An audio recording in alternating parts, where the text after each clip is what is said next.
Big tech is tracking your family, but with a few changes, you can fight back.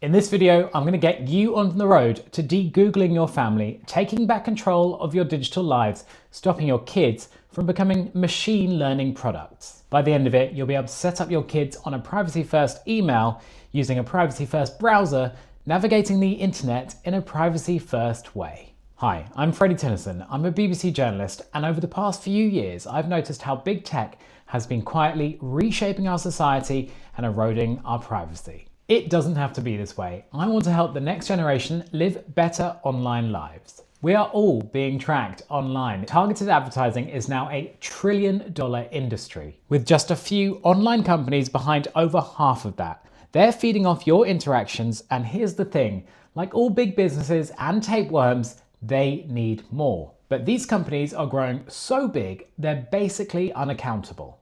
This is not about stopping using tech altogether, but arming yourself with better options so you can use the internet in a safer way. Because if the future is increasingly digital, shouldn't it be a safe space to use? These are the first of 3 changes I want you to make on your family computer. And remember, this is a process, nothing happens overnight. The first thing I'm going to tell you to do is get off that Google account. Now, this is probably going to be the hardest of my tips for you today, but I think it is the most important. This means setting everybody up on a new privacy-first email address. Of course, for things like YouTube, you can keep a burner Google account if you feel you need to be signed in. But your emails, they're not private. Even if Google say they don't scan your emails for ads anymore, they're still collecting metadata from it. So that's who you email, how often, times they're sent, and which messages you open and which you ignore. And that is used for full targeted advertising.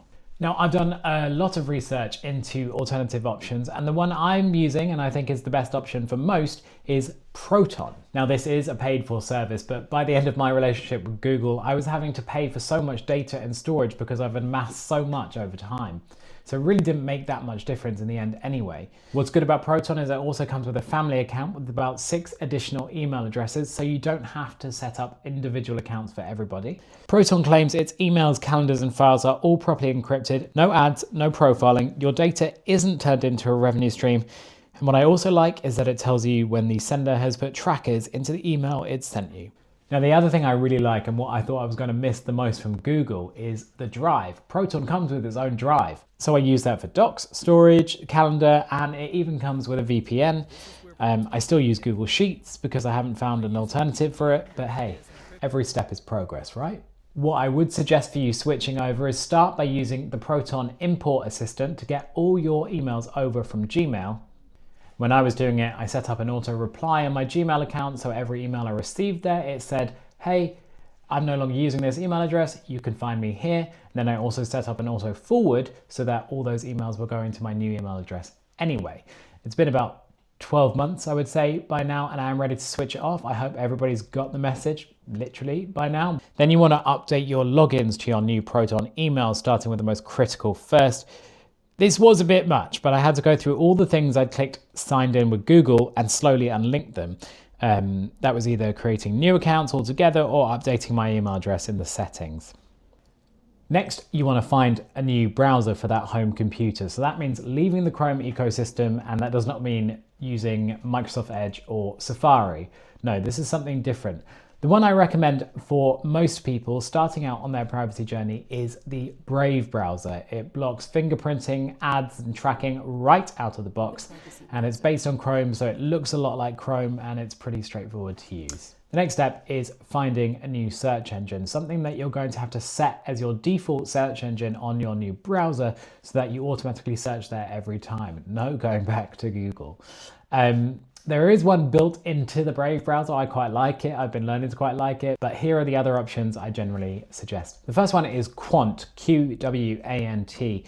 It's a French company. It's based in the EU, obviously, so it has strong GDPR protection.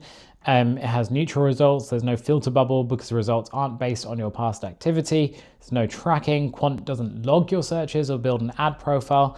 There's also, notably, a family-friendly mode, which includes a built-in filter for explicit content, which is great for families with younger kids. It does its own indexing, and it also works with Microsoft Bing as a bit of a partnership, so it kind of delivers both results but without surveillance.